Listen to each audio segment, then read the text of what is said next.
safety. At sa taong papunta pa lang po dito, gagawin na po natin.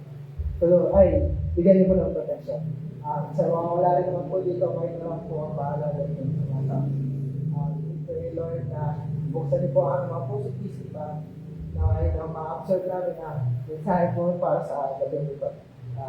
We pray to you, Lord, na i-gabay niyo po itong gabi nito na marami po ang matutunan at mag-aang po namin ito sa pang-araw-araw na buhay. In Jesus' name we pray. Amen.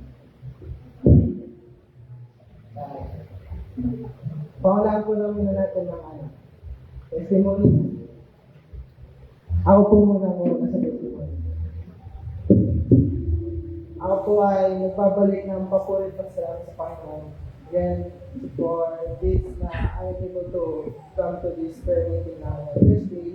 Kasi wala na po ang pasok. Tapos, madami po ang papulit sa Lord sa isang linggo na puno ng blessings, biyaya, protection, buhay, kalakasan sa akin at sa pamilya ko po. Babalik po ng papulit sa Lord sa buhay ng mga kamag-anak ko po sa province. Nga ngayon, si Papa ay wala pang trabaho at magpasalamat ako kay Lord. Kasi ngayon po, kanina lang po, is may nag-job offer na po siya medicine. And ayun nga po, like, papunta po siya ngayon dun sa interview niya po. Isa pang interview kasi buhat po yung sa niya pong nakakuha ng offer. Pero ito, sana natanggap din po siya dito. Tapos, siya na po bala. Like, kung anong pipiliin niya pong trabaho. Pero like, papasalamat ako like kasi ayun nga po, nakahanap na po si Papa ng trabaho. Ayun po, babalik po ako po sa Lord sa pagbibigay sa ng oras na ito para makapit. Like, ngayon kasi naman po pasok ako sa Lord sa oras, nagbibigay ko sa akin. Para magamit ko po, ibalik, para maibalik po sa kanya. Like, nung po ay worship. Yeah, worship. Kapag salamat ako Lord kasi nabigyan ako ng oras para makapagpasok sa makapag-devotion. Ayun po, basta prayer, naman po, life ko po. Salamat ako Lord kasi patuloy pa rin po ako nakapag-pray. Like, may pa na po yun eh. Pero yun nga po, basta pa rin ako Lord kasi hindi ko po nakakalimutan makapag-pray. And, wala naman po kasi masyadong nangyari sa linggo ko po. Nagkaroon ng away, pero naresolve naman rin po agad sa pamilya ko. Pagsalamat agad kasi pinagkakasunod ko naman sa Papa, namin. Kapag nga po, pagsalamat agad kasi patuloy po pinag-aayos ng pamilya ko rin ka. Magalaat mo lang po talaga ilapit sila para hindi na po magkaroon ano po ba? Para ma-stabilize po ito ng pamilya. Ano ba ang mission ko po? Pinabalik ko po ulit sa Panginoon.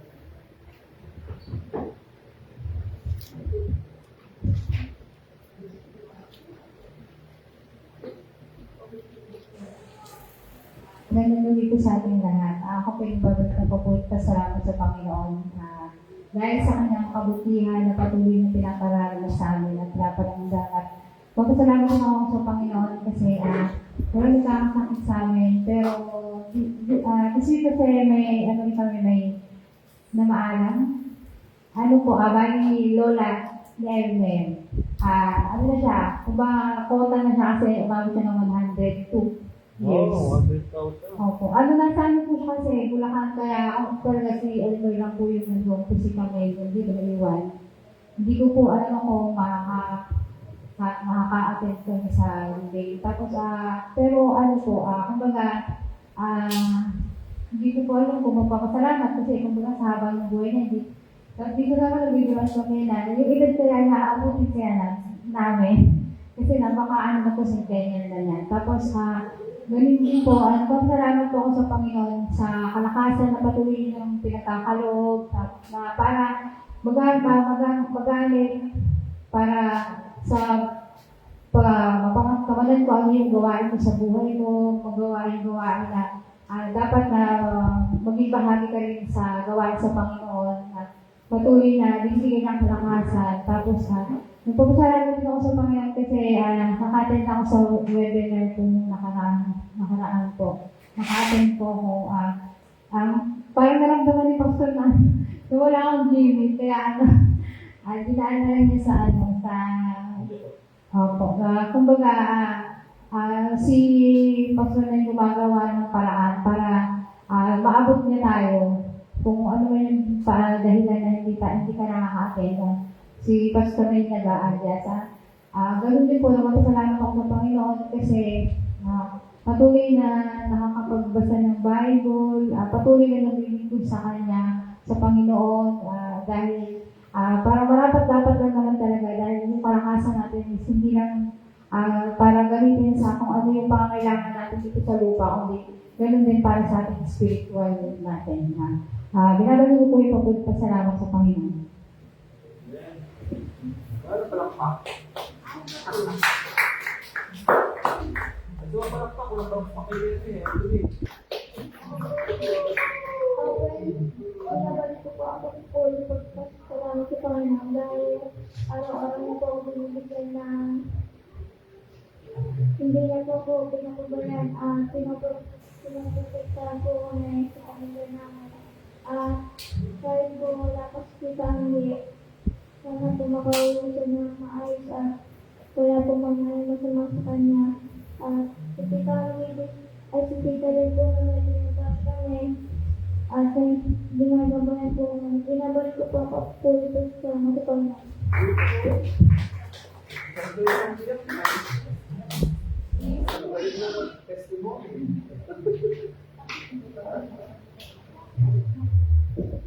Magandang gabi po sa ating lahat. Ako rin po yung natutuloy nagpapasalamat sa Panginoon sa buong isang linggo na lang pong nakalipas, ang pag-iingat at gabay, sa patuloy na pagpaprovide ng aming mga pangangailangan. Wala naman masyadong sa highlights.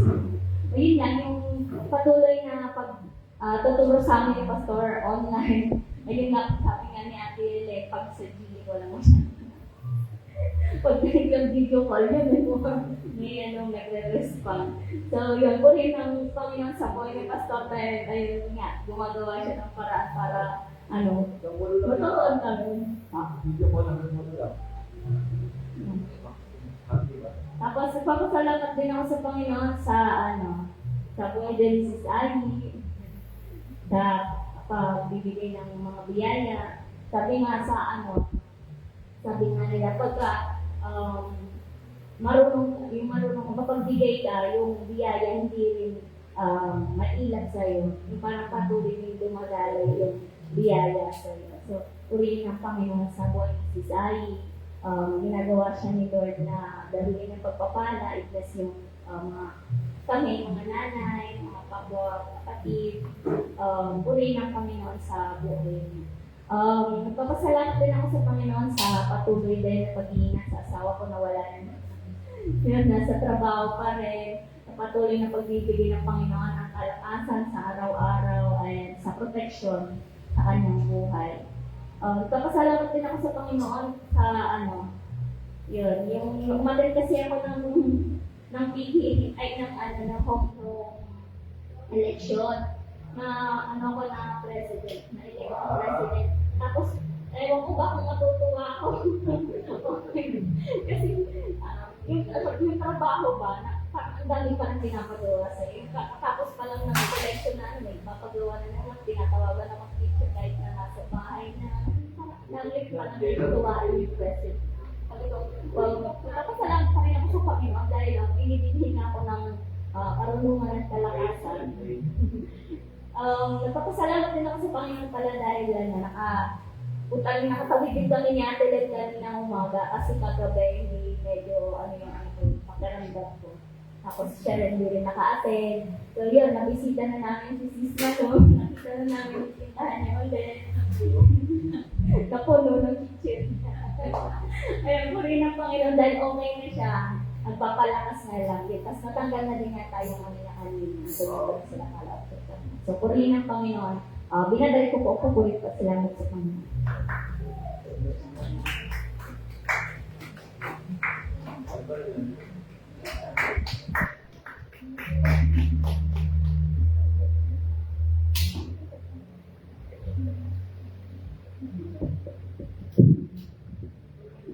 Ako po ay nagpapasalamat sa Panginoon kasi po binibigyan niya po kami ng kabutihan sa araw-araw po at nagpapasalamat rin po sa Panginoon sa araw-araw niya rin pagbibigay sa amin ng biyaya at nagpapasalamat po sa Panginoon sa pag-ingay niya po sa amin sa papunta po sa school at pag-ingay po sa pamilya. Nagpapasalamat rin po ako kasi po binibigyan niya po kami ng knowledge and wisdom sa pag-aaral po namin at nagpapasalamat po ako sa kasi po lagi niya po iniingatan si Papa sa pag-uwi niya po at nagpapasalamat rin po ako sa Panginoon kasi binibigyan niya rin po ng kalakasan po kasi yung pamilya po dun sa probinsya po at binabalang po rin sila.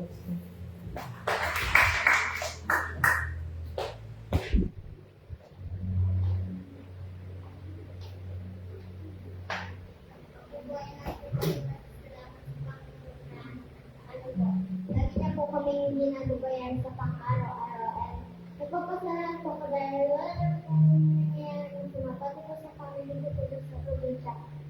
Lagi na pong ginagabayan at hindi po ginagabayaan ang mga nangyayari. Nagpapasalamat po ko dahil lagi naman po kami ginagabutan at lagi po kami ginagabayan ng blessings.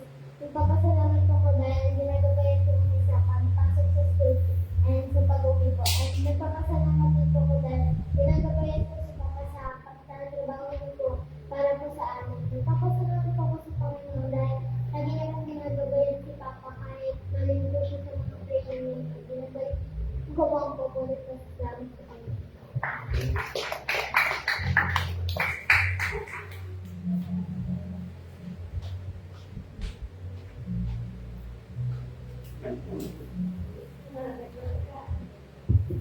Ako po, magandang gabi po sa atin at ako po ay nagpupulit nagpapasalamat sa Panginoon sa patuloy na pag-guide and pagbibigay niya sa akin ng knowledge and wisdom. Pupulit nagpapasalamat din po ako sa Panginoon sa giving opportunity ko makaating ulit kasi nakaraan ako naka-attend kasi nung oras na rin ako nakauwi. Then, kailan po kasi sumakay sa concert ko. Ayun. Nagpupulit nagpapasalamat ako sa pagbibigay niya ng knowledge and wisdom and gabay sa akin sa araw-araw. Hindi lang sa akin, kundi sa family ko din. And ayun, nabalik ko po ang paborito sa salamat sa akin.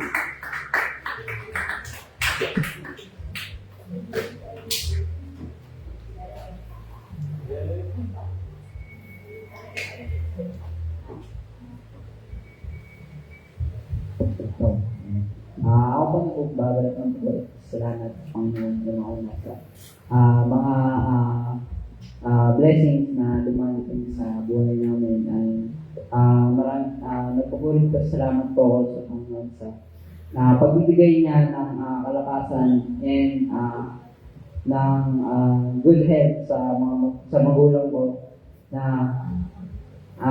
ayun na sobrang sipag araw-araw and nagpapasalamat po ako sa Panginoon dahil hindi po sila nagkakasakit and also nagkakaroon po sila ng good health and nagpapasalamat din po ako sa Panginoon sa araw-araw na paggabay sa aming lahat and also sa akin sa pagpasok sa school. Ayun, nagpupulit salamat ako sa Panginoon na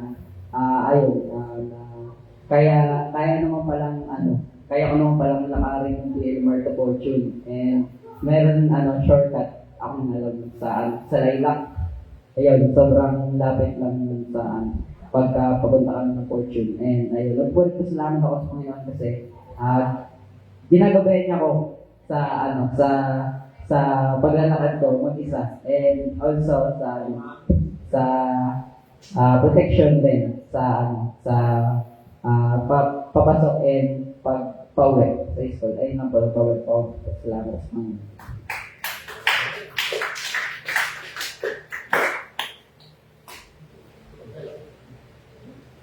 Yan.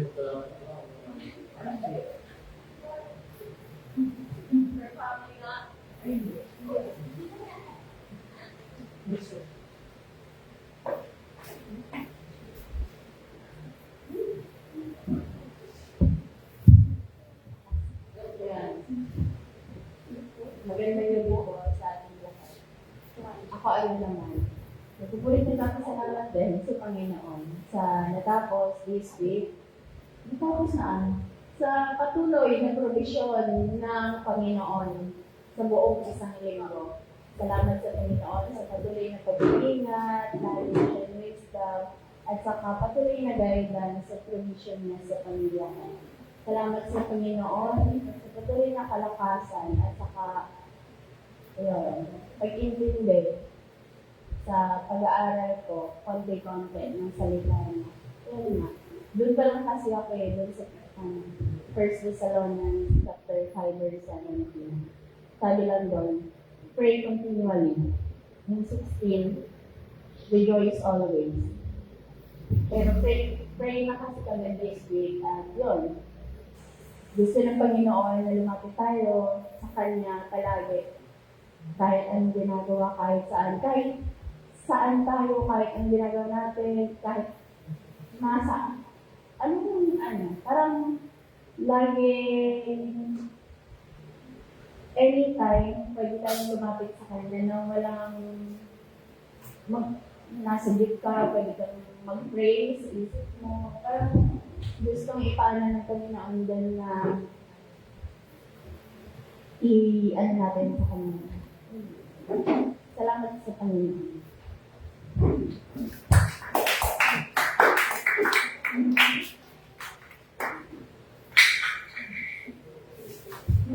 Ayun, ako rin po nagpupulot ko sa Panginoon sa mga nakalipas na araw sa patuloy niyang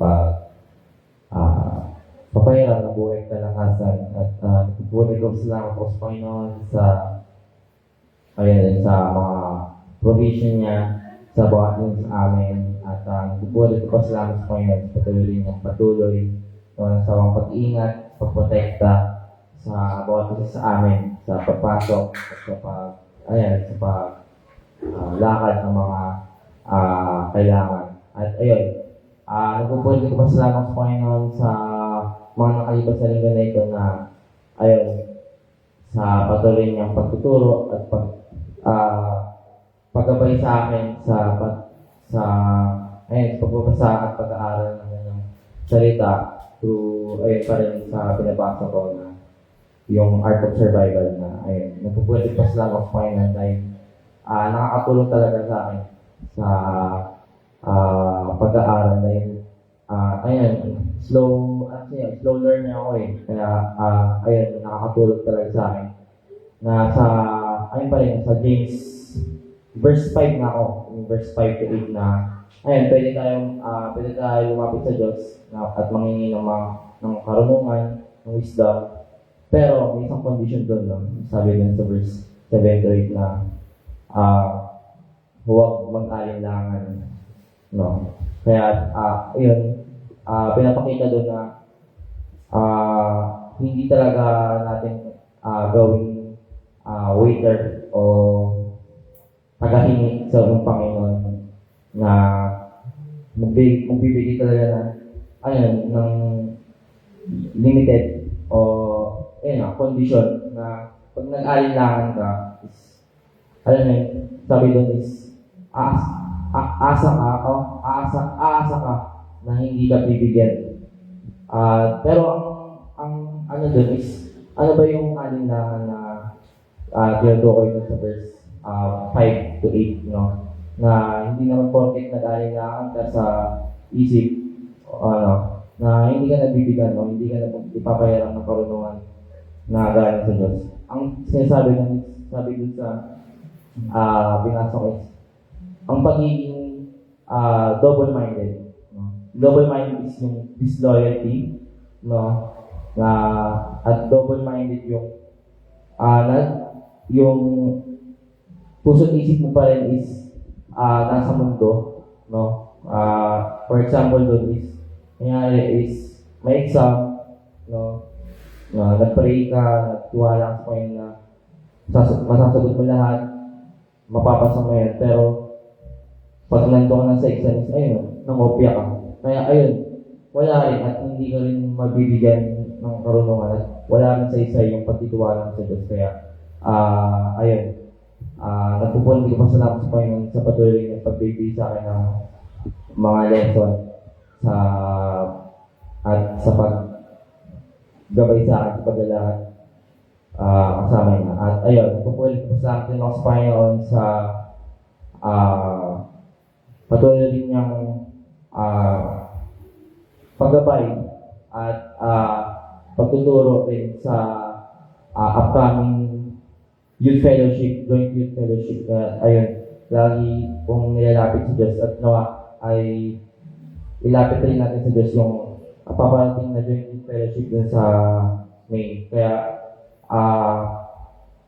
nagpupulit ko sa ako sa Panginoon dahil, ayun, tinulungan rin ako ng taga-ibang church galing sa Jesus Our Beloved dun sa Kogyo.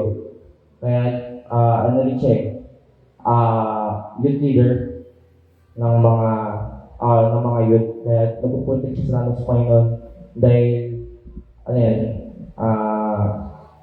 tinuruan niya ako sa pag-flow ng program at ng theme na kung anong ituturo sa atin ng Panginoon sa next week ng youth fellowship. Kaya ayun, ulit kong salamat ako sa Panginoon sa pagbibigay rin ng idea. Dahil ayun nga, matagal na rin tayo hindi nagkakaroon ng youth fellowship. Kaya ayun, yun na yung start. No? Kaya nagpasalamat ako sa Diyos dahil yun yung pagbibigay ng blessings, spiritual blessings. Kasi iba pa rin po kapag pag mga nasa paligid mo is brother and sisters in Christ talaga. Kaya gusto ko rin ipadama sa mga youth dito na iba pa rin pag kasama mo yung mga disciples ng Diyos. Kaya ayun, nawa ay matuloy at may sagawa natin yung fellowship next week. Kaya ayun, nagpupulit ko salamat sa Panginoon sa kabutihan, katapatan niya sa bawat araw. Yun lang.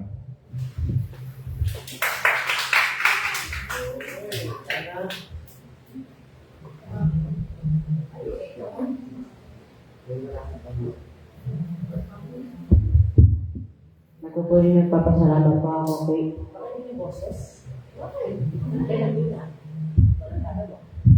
Nagpupulit nagpapasalamat po ako kay George na ginabayan po kami sa pag-aaral ko today kasi may practice po kami sa dula sa Pilipino po namin hanggang Monday lang po yung po. Tapos, iningatan po kami Lord, binigyan po ako knowledge at wisdom. Kaya po nagpapapray po ako kasi next week po, exam na po namin. 2 days lang po. Kaya po nagpapuli nagpapasalamat po ako kay Diyos na ginawa niya po sa atin, pinatay natin. Ko din po yung yakap po ng tita ko po at yung mama ko po sa Sabado po dun sa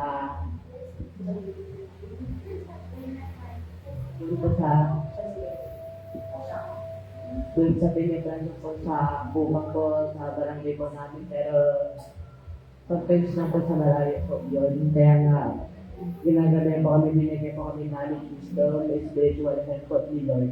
Nagpupulit papasalamat po ako kay Diyos.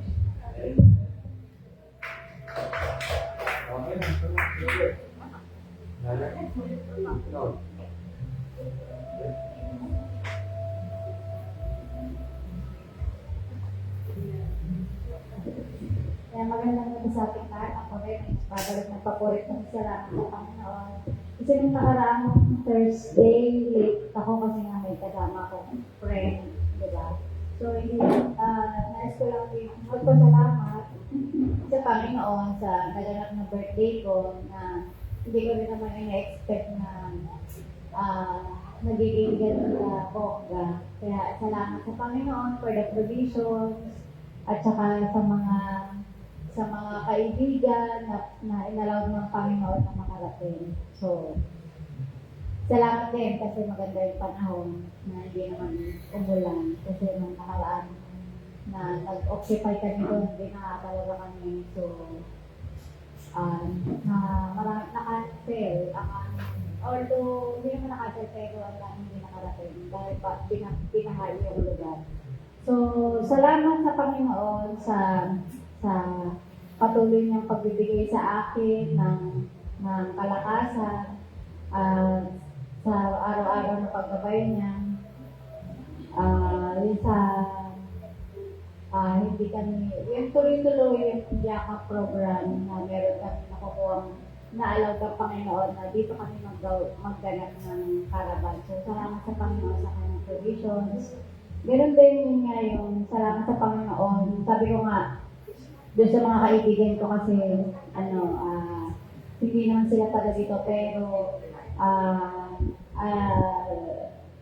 yung na-appreciate din nila yung mga gawain, mentorship na ginagampanan ko dito sa church. No? Sabi ko nga salamat, Lord, for allowing me to be part of your ministry in your kingdom's work. So, yun nga, kahit sabi ko nga, kung ang puso mo willing tumulong, kahit hindi ka ganun kasagana, hindi ka ganun karaming staff, or hindi, limited lang din naman ang meron ako. Pero yung puso ang nangunguna ay hindi magiging hadlang. Kaya, ayun, salamat sa Panginoon kasi yun yung patuloy na akong ginagamit sa lahat ng mga, yung may mga nangangailangan, so kailangan willing din talaga na magbigay. Ganun din nagpapasalamat ako sa Panginoon sa na-start na gawain at nagpapatuloy yung Bible study namin ng mga young pro. Kaya salamat sa Panginoon kasi na-enjoy talaga namin yung aming pinag-aaralan na book ngayon. So salamat sa Panginoon sa kanyang kabutihan na nagpapatuloy ang mga gawain na makatulong upang manatili or magkaroon ng fire sa pagbabasa, pag-aaral ng kanyang salita. Humihiling din ako ng prayer kasi parang yung sakit na pastor na nalipat sa akin. Lord, ako na yung sumasakit na yung lower back pain. Yung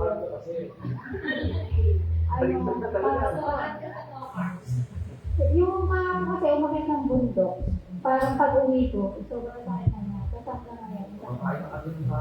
So yun, akala ko nga pagaya sa kanya, magpapadala rin ako sa emergency sa gabi kasi magdamag din siyang sumakit na hindi ako nakatulog, tapos tinawag pa ako ni Saira para doon sa pasyente. Pero salamat sa Panginoon kasi nakaraos din naman ng safe and sound. Although, wala rin ako tulog yung tinawag nila kasi may sumasakit talaga siya. Pero sa provisions ng Panginoon, iglik din ako. Salamat sa Panginoon sa lahat ng kanyang kabutihan sa aking buhay, sa aming pamilya. To God be all the glory.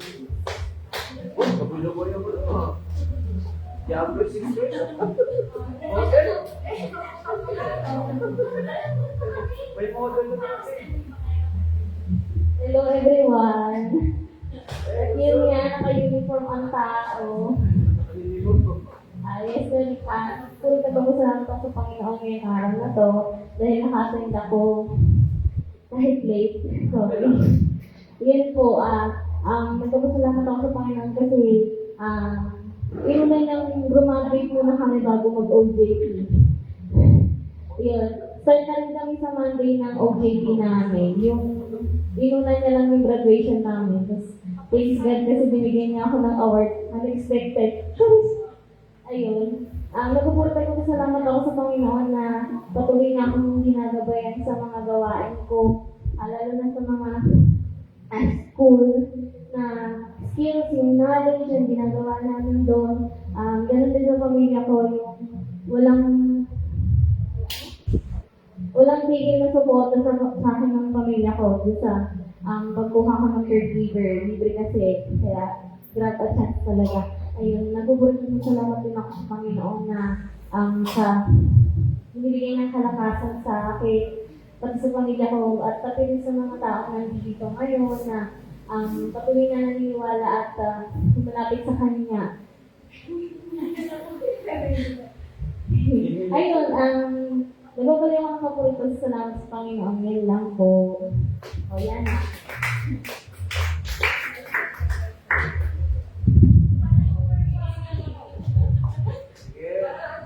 Akala ko per family to. Ako ayan, By the way, good evening everyone. Yan. I am Ma'am Brianna. Ayun, ako ay nagpapasalamat sa Panginoon ngayong gabi nito sapagkat ginabayan niya ako sa buong linggo na ayan, nabubuhay ako. Ayan. Kumbaga, first year pa lang ngayon, patapos na yung buhay eh. Sabi ko pa naman nung nag-a-apply ako, sabi ko, ang hirap na. Tapos nung ngayon, nakita ko na yung math. Grabe. Lipat ako? Hindi, ayun. Pero pinapakita ng Panginoon na kahit na nahihirapan ako sa pag-introduce sa school yung mga subject is pinapakita pa rin ng Panginoon na hindi niya ako pinapapayaan. Ganun din yung katabi ko. Kaming lahat ng mga estudyante na ayun, nag-umpisa pa lang sa journey namin bilang guro. Ayan. Ayun din, nagpapasalamat ako kasi wala nagkakasakit sa pamilya namin. Sa kabila ng mga nangyayaring sakit ngayon sa natin, sa paligid natin. Ayun, binibless kami ng Panginoon na walang magkasakit talaga. Ganon din sa pag-aid niya at pagbibigay ng kalakasan. Lalo na kay Papa ngayon na may pinagdaraanan sa pamilya niya kasi ayun, katulad ni LA, nawalan din kami na lola sa side naman ni Papa. Pero nakakalungkot kasi at the same time hindi naman siya nakita. Nung lumaki kami, hindi naman siya nakabanban lang. And iniisip ko pa kung nakarinig man lang ba siya ng salita ng Panginoon bago siya yung buhay. Pero pinag-pray ko pa rin patuloy yung buhay ng lola ko na nawa kasama niya ang Panginoon ngayon na celebrate sa langit. Ganun din. Pinag-pray ko din yung hindi lang kami yung mapunta dito sa church but also yung kuya din namin na ayun nga na palagi nasa trabaho. Ayun. And ayun lang, kaya patuloy ako na napupulit, nagpapagamit at nagpapasalamat sa nag-iisa lamang na Panginoon. Ayun lang po. Lalo palakpakan! Saan sigawan? MC, sino po next? Saudi. Ano ko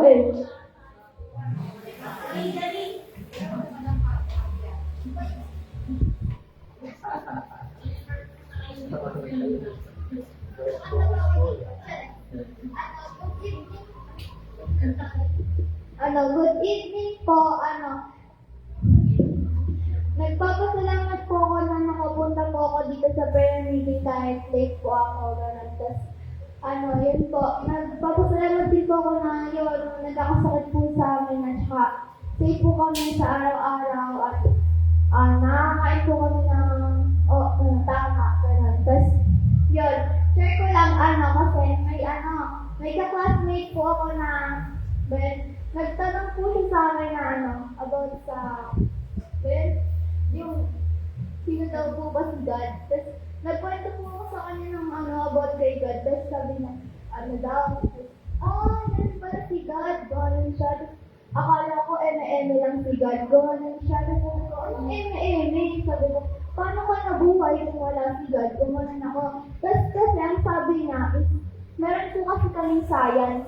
Ang sabi po kasi sa science namin na gawa daw po tayo sa unggoy. Daw po tayo. Parang mga sinauna daw po tayo. Unggoy daw po tayo dati. Ganun kaya ang paniniwala niya daw po is unggoy tayo. Pero sabi ko sa kanya, hindi ganon. Hindi ganon. Gawa tayo ng Panginoon. Ganon. Tapos yun daw. Tapos sabi niya, ang galing. Sabi niya, may natutunan ako sa'yo, Sophie, ang galing mo. Tapos sabi ko, alright. Tapos sabi ko, tandaan mo yan, Be. Gawin ako. Tapos hindi tayo gawa sa unggoy, ha. Gawa tayo ginawa tayo ng Panginoon. Ganon. Tapos yun lang. Binabalik ko po ang papuri at pasasalamat sa Panginoon.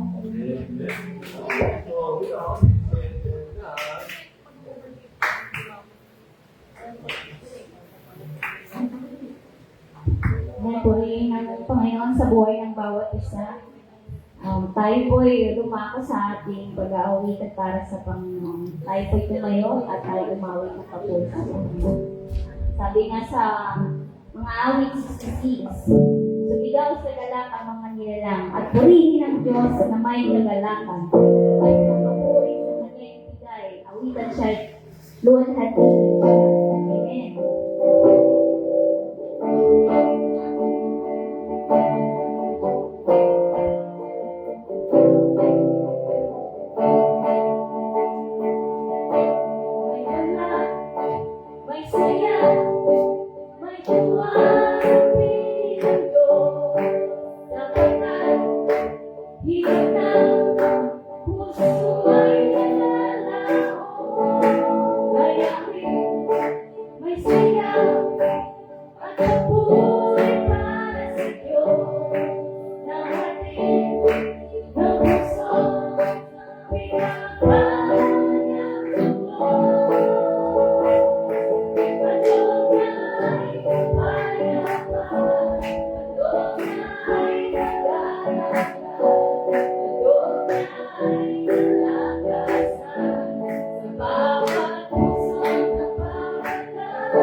Tuloy natin gawin ang kanyang presensya sa gabi nito. Hallelujah.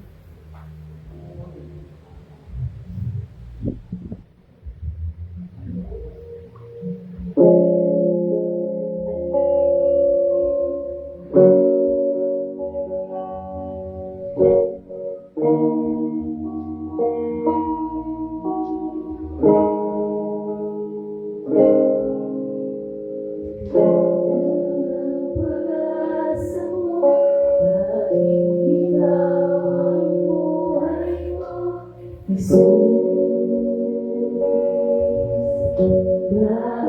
ako'y nangangamba, basta ikaw ang kasama. Panahon sa sabay, ikaw ang sasabahin.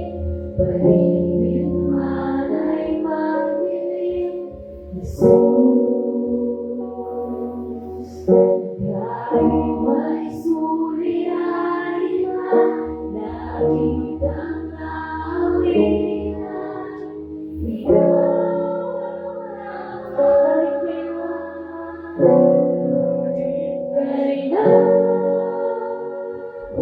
Di ka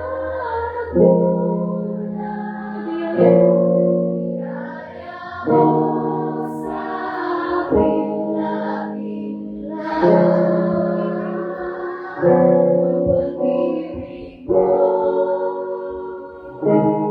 pag-ibig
mo sa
aking walang hanggan. Ibig mo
Ayan.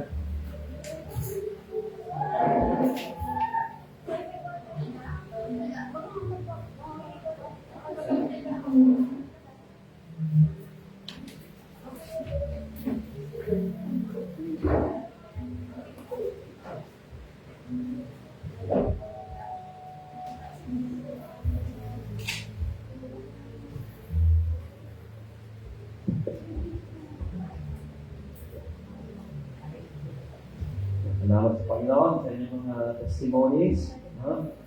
At ano?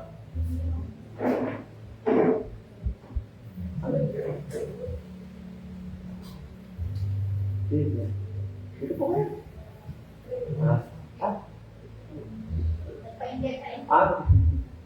Sorry. Okay, so, sandali po. At tayo po ay gumako sa ating devotion message. Ang mga bata sa Children's Ministry, alam na alam ito, no? May mga kwento na narinig patungkol dito. Kasi itong taong to, sa kabataan ito ito ay young man o young people na mula ayan, si Daniel sila po ay napunta sa Babylonia. May konti tayo na pagkita.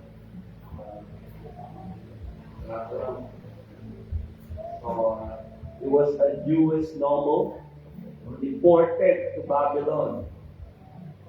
Sila po yung mga Israelitan.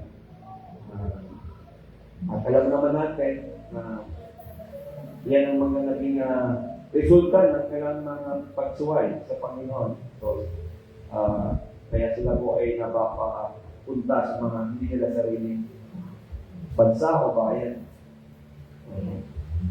Pero ganito man, no, kapit natin, kwento ni Daniel, at meron siyang tatlong kaibigan. Dati ang pangalan nila, ang unang pangalan sa kanila ay si Hananiah, Misael, and Azariah or Azariah. Pag pinalitan din po ang pangalan nila sa kasi doon na tayo pinatod tayo yung pangalan. No? Bansa na nilang pintahan o kung saan sila na-deport. Okay? So si Daniel at si Belshazzar, yung tatlo nilang kaibigan ay si Meshach, Shadrach, at Abednego. Wala niya. Okay. Si tatlo, naalala sa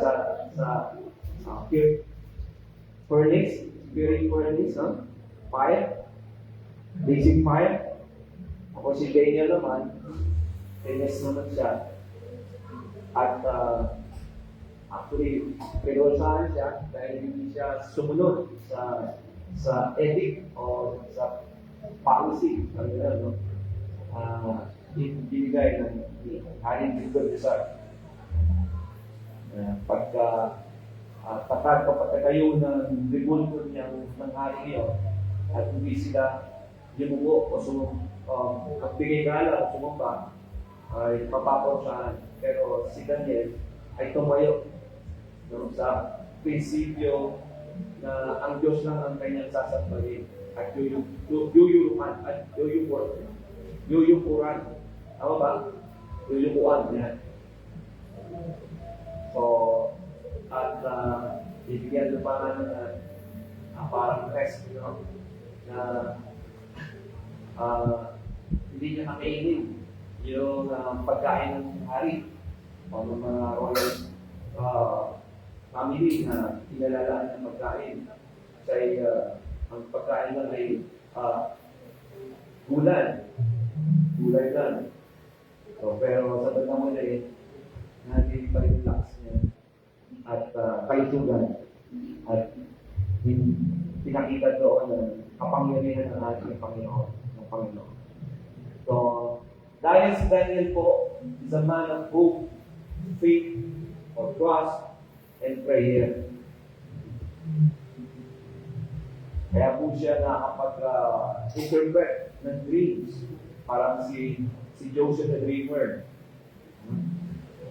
At kaya nga po, nung ma-interpret din ni Daniel, yung dreams, no, ng Ani, siya na-promote as governor, as diba si Joseph the Dreamer, mabot sa pagiging prime minister.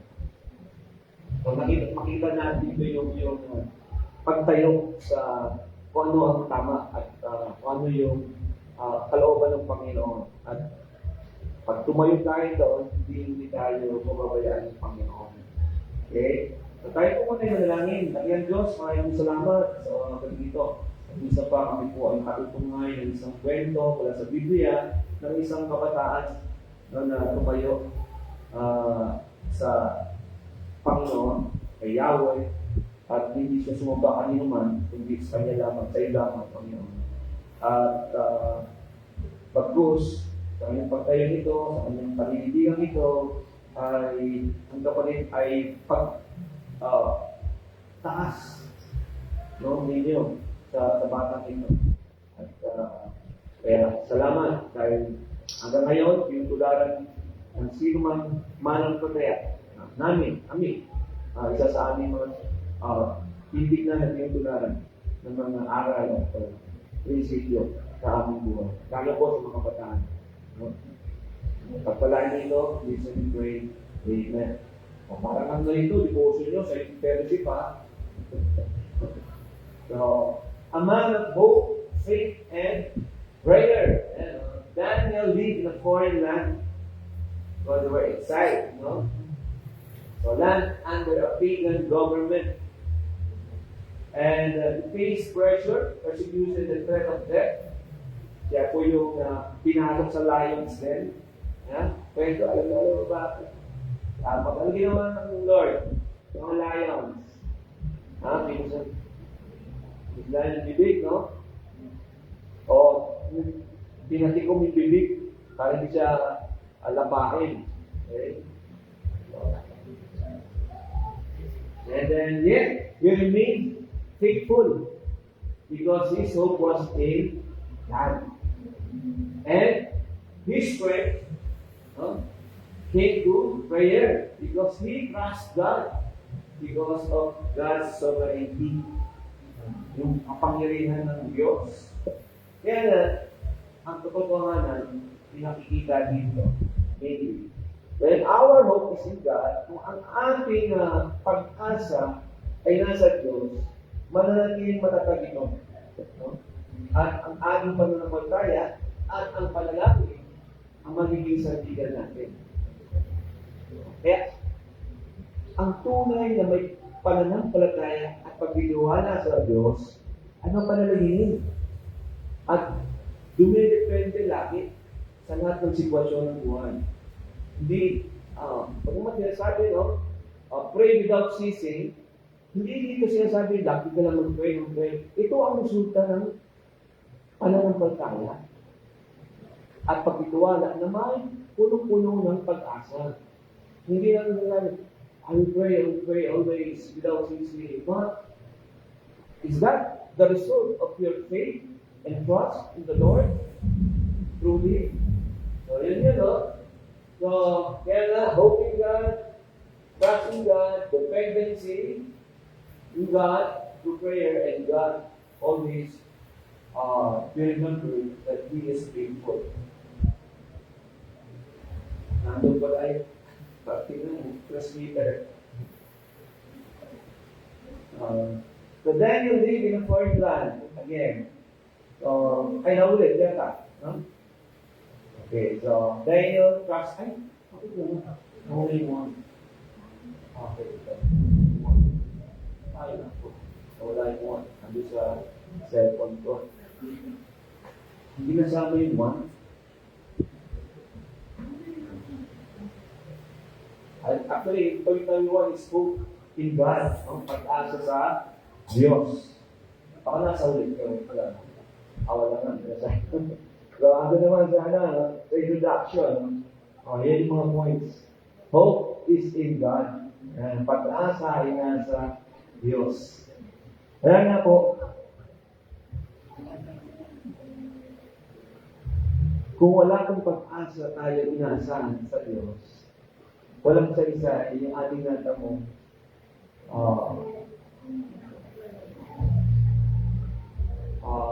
kaligtasan. At yung kaligtasan yung naka-anchor sa hinaharap, no? sa buhay na walang gan at sa muling pagbabalik natin Panginoon sa Kristo. Kaya meron tayong dalawang klaseng hopes. No? Blessed hope, yung tinatawag na rapture, and then the glorious hope, yung resurrection. At makasama natin forever, eternally, ang ating Diyos na buhay. Diyos na lumalang sa atin at Diyos na nagbigay sa atin ng karapatang maging anak ng Diyos at umay na walang hanggan sa magitan ni Cristo Jesus. Okay? So, kaya po mga kapatid, kaya po tayo na nito, buhay pa, gawa yung pag-asa ng ating natamo kay Kristo, mula kay Kristo, ay patuloy natin isabuhay. Kahit sa anumang sitwasyon ng buhay, katulad ni Daniel, sinubok ang kanyang katapatan at pag-asa sa Diyos. Pero nanindigan siya. Hindi siya yuyuko. Hindi siya magpapakita ng pagsamba, no? Sa tao o sa anumang bagay, sa rebulto o anumang pulisiya o batas para lamang ipakita na ito ang Diyos, hindi ang Diyos na si Yahweh. Kaya ang pag-asa natin ay nasa Diyos, wala sa tao. Amen? Kaya tandaan natin yan, ha? Our hope is in God.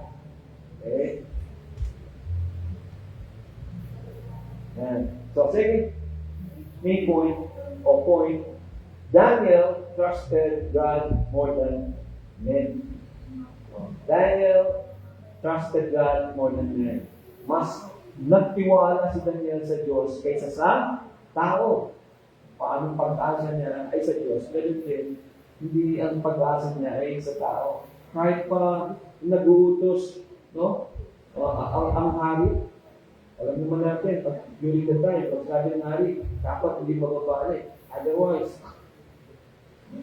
pakain ko, gagawin ng hari, uutos. Para sa pala natin ngayon, alam natin, inuutusan tayo ng mali, hindi, na dapat, huwag tayong sumunod. Huwag tayong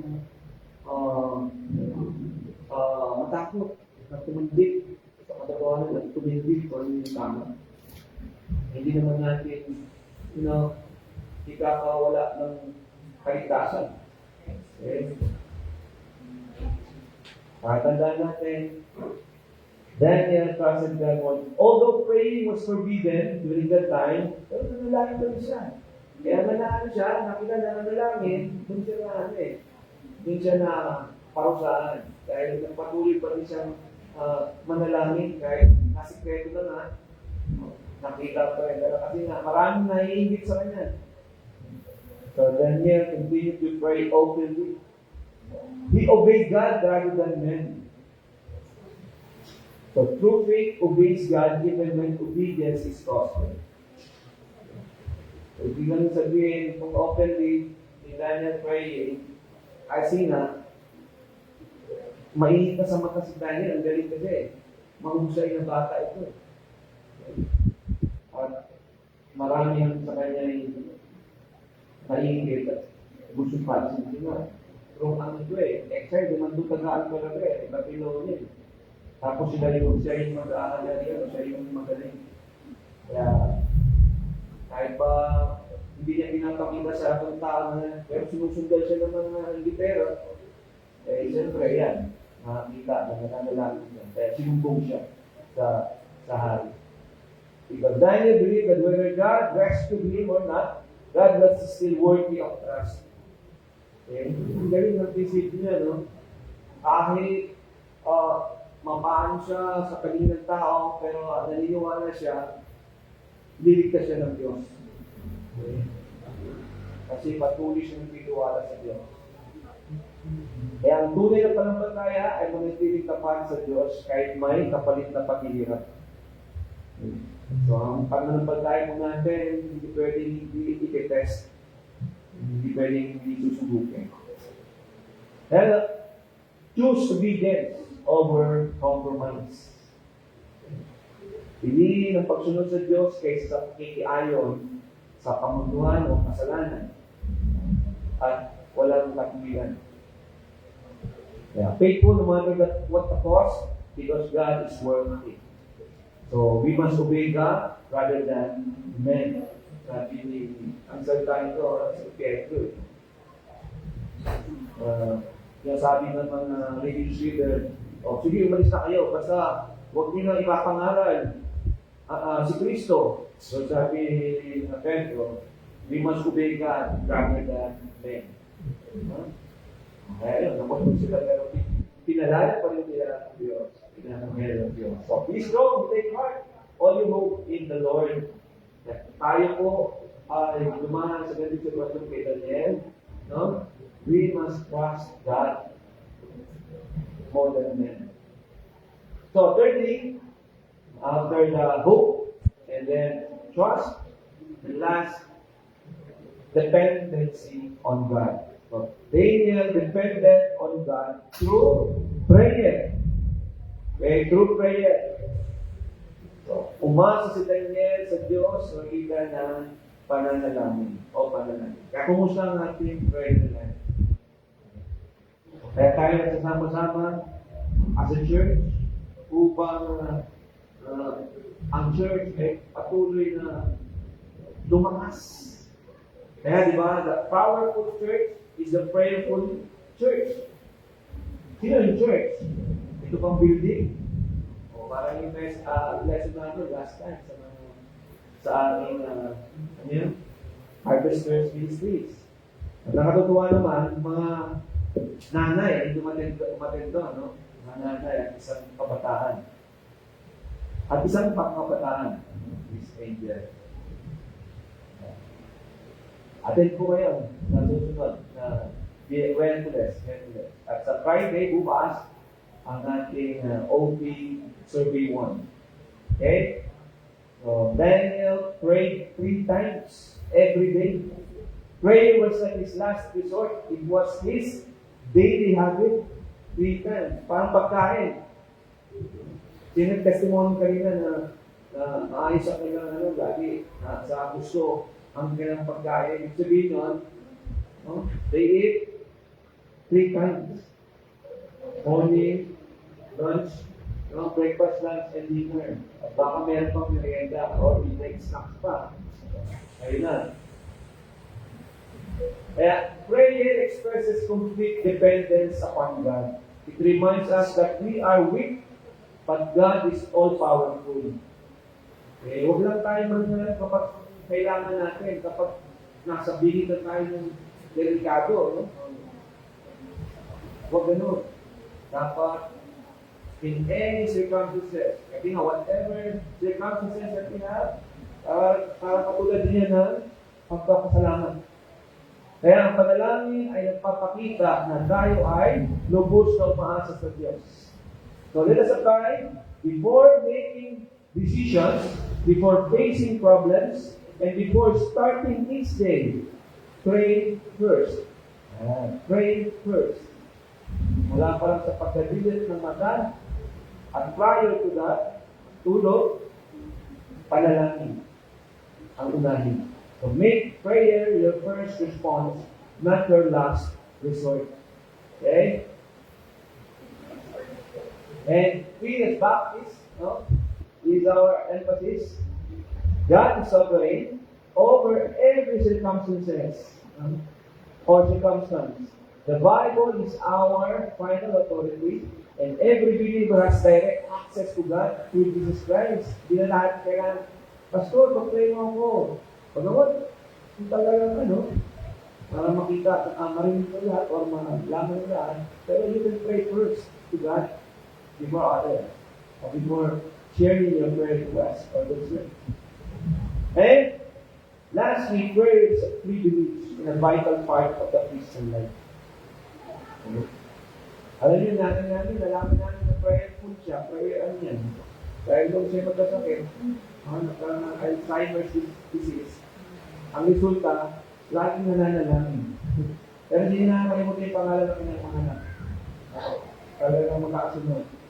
So, yun naging parang palatandaan namin na siya ay mapanalangin. Totoo naman, minsan nakaabutan ko siya lang sa sopa, nakapupo, no, nananalangin siya. Hintay mo lang sa matapos, bago ko siya mustahin.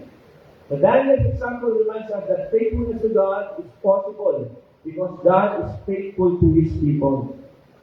So, Daniel teaches us three simple but powerful lessons. First, hope in God's promises.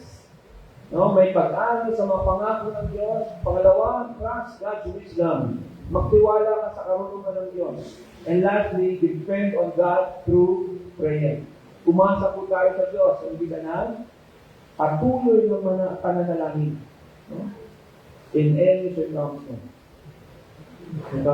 So when we live this way, God is honored, our faith grows stronger, and we become a testimony to the world.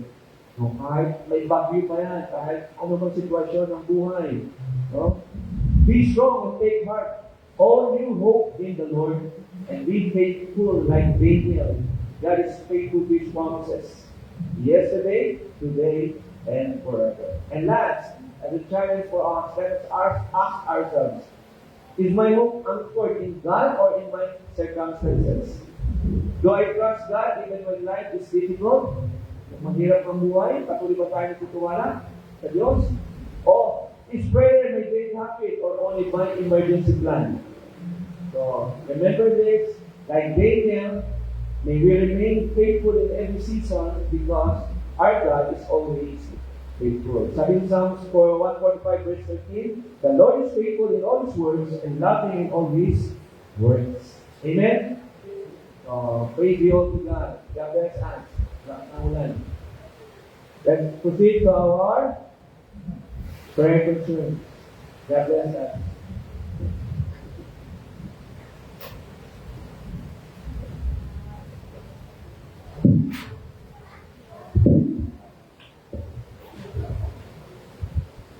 Ngayon po, maraming salamat po kay Pastor sa pagpapahagi.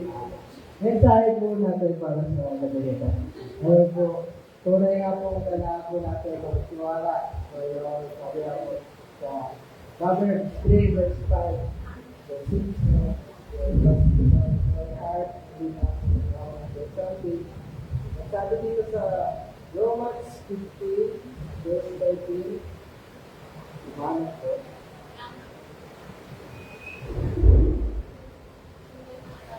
Walang ka naman po, walang lang po.